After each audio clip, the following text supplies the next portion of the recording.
ஓம் ஸ்ரீ சாய்ராம். சற்றேனில் என் அன்பு குழந்தையே, வாழ்க்கையில் பலருக்கும் ஒரு தோல்வி வந்தாலே என்னால் முடியாது என்று கைவிட்டு விடுகிறார்கள்.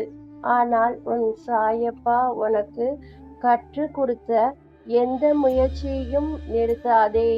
இறைவன் சரியான நேரத்தில் கதவை திறப்பார் என்று சொல்லி இருக்கிறேன். உனக்கு ஒரு கதை சொல்கிறேன், கேள் என் அன்பு தங்கமே. ஒரு கிராமத்தில் சிவா என்ற இளைஞன் வாழ்ந்து வந்தான். மிகவும் ஏழ்மையான குடும்பம். தினமும் மலையை உடைத்து கற்களை எடுத்து விற்று வாழ்க்கை நடத்தினார்கள். ஒரு நாள் ஒரு பெரிய பாறையை உடைக்க தொடங்கினான். ஒரு முறை அடித்தான், 10 முறை அடித்தான், 50 முறை அடித்தான். ஆனால் அந்த பாறையில் எந்த ஒரு மாற்றமும் இல்லை. அவன் மனம் உடைந்தது. என்னடா இது, நம்ம முயற்சி இவ்வளவுதானா என்று நினைத்தான். இவ்வளவு முயற்சி செய்தும் ஒன்றும் நடக்கவில்லை. நான் தோற்றுவிட்டேன் என்று நினைத்தான். அப்போது அருகில் இருந்த வயதான ஒருவர் அவனிடம், இன்னொரு முறை முயற்சி செய், கடைசி அடி வெற்றியை தரலாம்.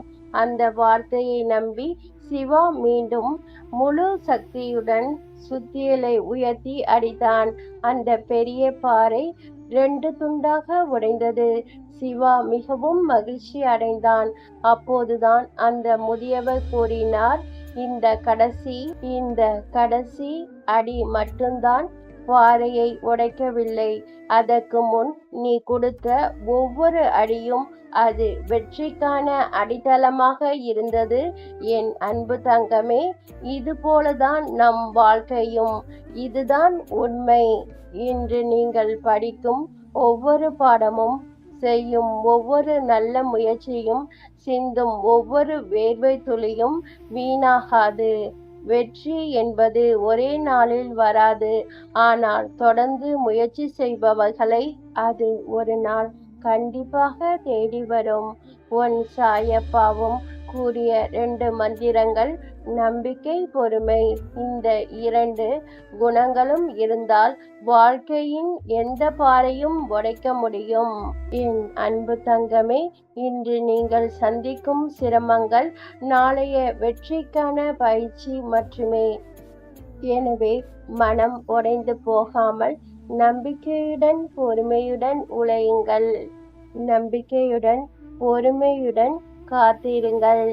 உன் சாயப்பாவுடைய அருளும் ஆசீர்வாதமும் உங்களை சரியான நேரத்தில் சரியான இடத்துக்கு கொண்டு செல்லும். என் அன்பு தங்கமே, இந்த பதிவை பார்க்கும் அனைவருக்கும் நன்றி, வணக்கம். அனைவரும் நம்புங்கள், உங்களுக்கு நல்லதே நடக்கும். ஜெய் சாய்ராம். அல்லாஹ் மாலிக்.